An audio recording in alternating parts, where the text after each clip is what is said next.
Di sini saya akan memaparkan materi mengenai menganalisis aspek politik, ekonomi, sosial, teknologi, dan lingkungan. Sebelumnya, perkenalkan nama saya Alwesnia Adawaru dengan NIM 10202401. Kita langsung saja ke materinya. Yang pertama ada analisis pastel, yang dimana analisis pastel merupakan alat analisis yang cukup sederhana dan efektif digunakan untuk mengidentifikasi kekuatan eksternal perusahaan yang dapat mempengaruhi keberlangsungan bisnis. Pastel merupakan sebuah singkatan dari beberapa kata, sehingga sangat mudah untuk diingat, yaitu politik ekonomi, sosial, teknologi, environment atau lingkungan, dan legal. Analisis pastel memungkinkan mengidentifikasi peluang dan ancaman bisnis dan beradaptasi dengan perubahan pasar secara tepat waktu. Selanjutnya ada rumusan masalah. Di sini rumusan masalahnya yaitu analisis pastel pada PT Asrinda Aratasangga Insurance Brokers adalah sebagai berikut. Yang pertama, faktor politik meliputi kebijakan pemerintah secara keseluruhan. Kedua, faktor ekonomi meliputi kondisi permintaan dan penawaran. Ketiga, faktor sosial meliputi adanya kegiatan sosial dan memberikan santunan ke tempat momen tertentu seperti pada bulan puasa maupun akhir tahun.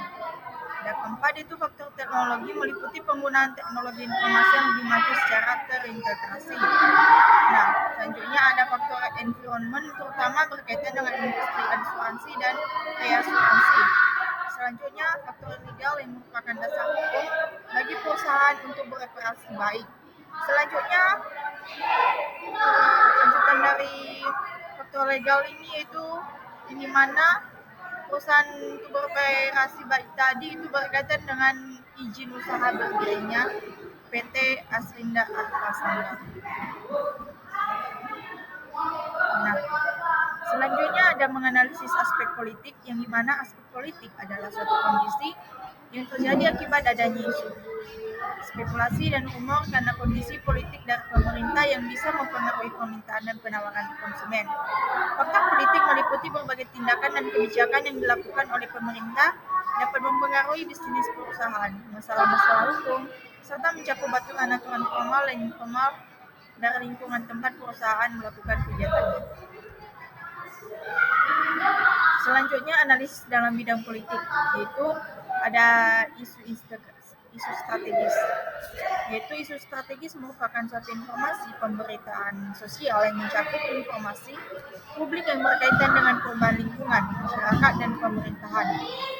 Selanjutnya yaitu penyelenggaraan pemerintahan, yang dimana penyelenggaraan pemerintahan merupakan suatu rangkaian atau struktur kepemerintahan di dalam suatu wilayah tertentu. Selanjutnya kerjasama pemerintah, yang dimana kerjasama pemerintah merupakan suatu perjanjian pemerintah suatu wilayah dengan pihak-pihak lainnya agar pemerintah mau bekerjasama dengan perusahaan. Nah, selanjutnya yaitu menganalisis aspek ekonomi, yang dimana aspek ekonomi adalah aspek geografi sosial yang berkaitan dengan hal ekonomis. Aspek ekonomi itu sendiri membahas tentang bagaimana perusahaan berkembang yang tentunya impact-nya positif terhadap pendapatan yang diperoleh. Faktor ekonomi meliputi semua faktor yang mempengaruhi daya beli dari pelanggan dan mempengaruhi tingkat biaya perusahaan. Misalnya, pertumbuhan ekonomi, tingkat suku bunga, standar nilai tukar, dan tingkat inflasi. Contohnya, terjadinya kenaikan inflasi dapat mempengaruhi pengaturan atau perubahan harga-harga produk perusahaan. Faktor ekonomi ini termasuk tingkat inflasi, suku bunga, nilai tukar mata uang, dan lainnya. Nah, sini juga ada menganalisis aspek sosial, di mana aspek sosial itu merupakan hasil daripada aktivitas manusia dengan alam sekitar, lingkungannya, yang dimana salah satu bentuknya itu meliputi penindasan. Mengenai penindasan tersebut adalah satu kekerasan, ancaman, dan paksaan yang dilakukan seseorang kepada orang lain yang melibatkan ketidakseimbangan kekuasaan sosial atau orang lain. Nah, analisis dalam bidang sosial yang pertama yaitu interaksi sosial. Di mana interaksi sosial merupakan suatu hubungan antara masyarakat dengan perusahaan, di mana perusahaan atau organisasi sebagai lembaga sosial. Dan kedua ada perubahan keadaan sosial yang kompleks, di mana perubahan sosial itu merupakan kondisi struktur sosial yang terdiri dari masyarakat dan lingkungan sekitar di dalam suatu daerah tertentu. Tiga, perubahan dalam masyarakat pluralistik, di mana masyarakat pluralistik itu adalah sebuah kehidupan berbagai kelompok yang mempengaruhi lingkungan perusahaan dalam mendapatkan harapan-harapan sosial, ekonomi, dan politik masing-masing kelompok berusaha mengembangkan diri supaya fungsi sistem itu aktif. Nah, selanjutnya itu menganalisis aspek teknologi. Faktor teknologi atau bisa disebut sebagai pemanfaatan teknologi guna membantu kerja organisasi pelayanan manusia menjadi lebih efektif. Dalam pemanfaatan teknologi ini, relawan muda Riau sangat bergantung terhadap teknologi. Hal ini terlihat dari beberapa program yang selalu berkaitan dengan teknologi informasi. Nah, di sini ada program-program yang bersentuhan dengan teknologi. Yaitu yang pertama, laman media sosial menjadi prioritas utama untuk memberikan dan menyebarluaskan informasi terkait kampanye sosial yang dilakukan oleh relawan muda Riau. Tujuan dari penggunaan lama media sosial dikarenakan segmentasi kampanye adalah anak muda yang aktif dalam media sosial. Rilis media cetak setiap kegiatan dilakukan oleh relawan muda Riau akan disebarluaskan oleh media cetak. Karena relawan muda Riau selalu bekerja sama dengan media cetak daerah guna membantu mendapatkan donasi, dukungan serta bantuan-bantuan yang lain dalam program yang dijalankan oleh relawan muda Riau. Dan siaran radio, dan televisi merupakan media yang sangat efektif dalam menjangkau masyarakat. Selanjutnya itu menganalisis aspek lingkungan, di mana teori analisis lingkungan dalam manajemen strategis berfokus pada pemahaman dan evaluasi faktor-faktor eksternal yang mempengaruhi organisasi. Analisis ini membantu perusahaan dalam mengidentifikasi tren dan perubahan lingkungan makro yang dapat mempengaruhi kinerja dan strategi mereka. Teori analisis lingkungan juga menekankan pentingnya pemantauan dan penyesuaian strategi secara berkala. Teori analisis lingkungan mengajarkan pentingnya integrasi data analisis lingkungan dengan perencanaan strategis. Analisis faktor lingkungan mencakup semua pengaruh yang dipicu oleh lingkungan sekitar perusahaan terkait dengan operasinya. Contohnya yaitu iklim, cuaca, kondisi geografis, pergantian iklim global, kerusakan lingkungan masyarakat sekitar, dan infrastruktur wilayah dan lainnya.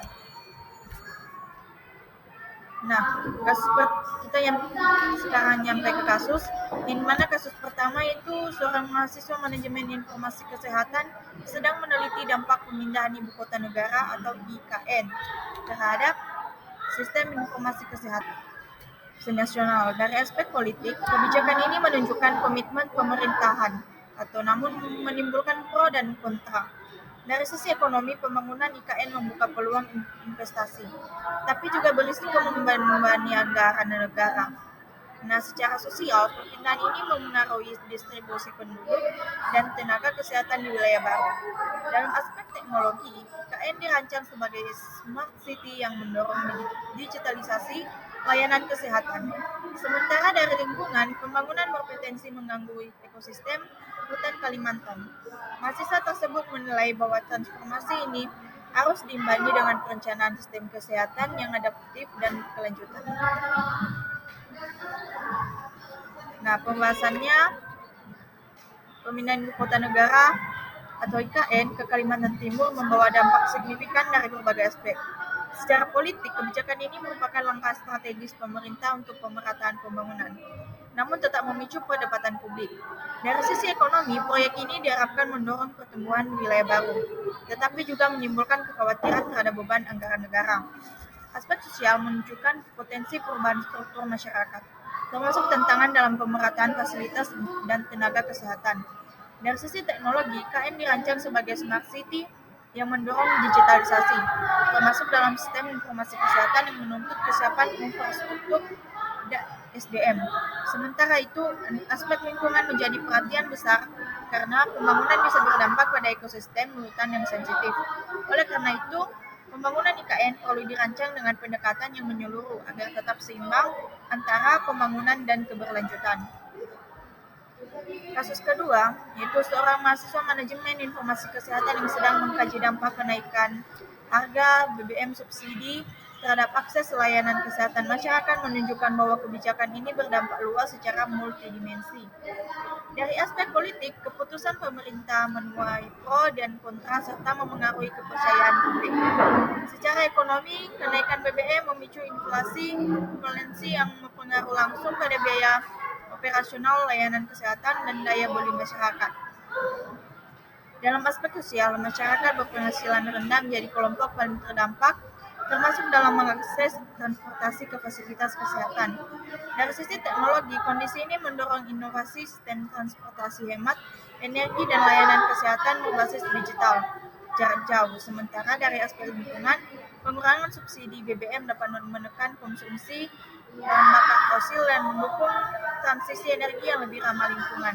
Mahasiswa tersebut menyimpulkan bahwa setiap kebijakan energi harus mempertimbangkan dampaknya terhadap sistem pelayanan kesehatan secara menyeluruh. Nah, pembahasannya itu kenaikan harga BBM subsidi membawa dampak luas terhadap berbagai aspek kehidupan masyarakat, termasuk sektor kesehatan. Dari sisi politik, kebijakan ini menimbulkan pro dan kontra karena dianggap membebani masyarakat kecil. Secara ekonomi, kenaikan harga BBM memicu inflasi yang berdampak pada meningkatkan biaya transportasi, logistik, serta operasional fasilitas kesehatan. Dalam aspek sosial, masyarakat berpenghasilan rendah menjadi kelompok paling terdampak, terutama dalam mengakses layanan kesehatan yang jaraknya jauh atau memerlukan transportasi. Dari sisi teknologi, kondisi ini mendorong percepatan pemanfaatan layanan kesehatan digital seperti telemedicine untuk mengurangi ketergantungan mobilitas fisik. Sementara, dari aspek lingkungan, kebijakan ini dapat mendorong pengurangan konsumsi BBM dan meningkatkan kesadaran terhadap penggunaan energi alternatif yang lebih ramah lingkungan. Oleh karena itu, kebijakan kenaikan BBM perlu diimbangi dengan strategi perlindungan sosial dan penguatan akses layanan kesehatan yang adil dan terjangkau. Kasus ketiga, seorang mahasiswa manajemen informasi kesehatan yang meneliti maraknya pinjaman online atau pinjol ilegal menunjukkan bahwa fenomena ini tidak hanya berdampak pada aspek keuangan, tapi juga pada kesehatan mental masyarakat. Dari sisi politik, lemahnya pengawasan awal dan lemahnya regulasi menyebabkan pinjol ilegal tumbuh pesat.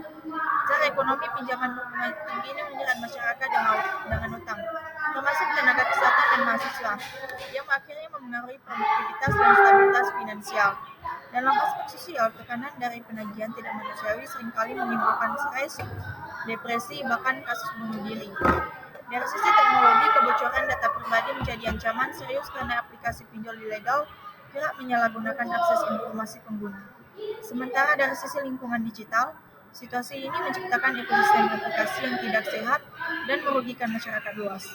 Mahasiswa tersebut menyimpulkan bahwa perlindungan data dan literasi keuangan digital harus ditingkatkan sebagai bagian dari upaya menjaga kesehatan masyarakat secara menyeluruh. Pembahasannya yaitu maraknya pinjaman online atau pinjol ilegal di Indonesia menimbulkan dampak serius di berbagai aspek kehidupan masyarakat. Nah, dari sisi politik, lemahnya regulasi dan keterlambatan pengawasan membuat aplikasi ilegal mudah berkembang tanpa izin resmi. Secara ekonomi, pinjol ilegal membebani masyarakat dengan bunga tinggi dan denda tak masuk akal, memicu krisis keuangan pribadi bahkan di kalangan pelajar dan tenaga kesehatan. Dalam aspek sosial, tekanan psikologis dari penagihan kasar dan penyebaran data pribadi menimbulkan stres, gangguan mental, hingga kasus bunuh diri. Nah, dari sisi teknologi, lemahnya perlindungan data menjadi celah yang dimanfaatkan aplikasi ilegal untuk mengakses dan menyebarkan informasi pribadi secara sembarangan. Sementara itu, dari aspek lingkungan digital, kehadiran pinjol ilegal menciptakan ekosistem teknologi finansial yang tidak sehat dan merusak kepercayaan publik terhadap layanan digital. Oleh karena itu, perlu sinergi antara regulasi, edukasi, dan penguatan sistem keamanan informasi untuk melindungi masyarakat secara menyeluruh, terutama dari sisi kesehatan mental dan sosial. Baik, sekian pemaparan materi dari saya. Saya ucapkan terima kasih.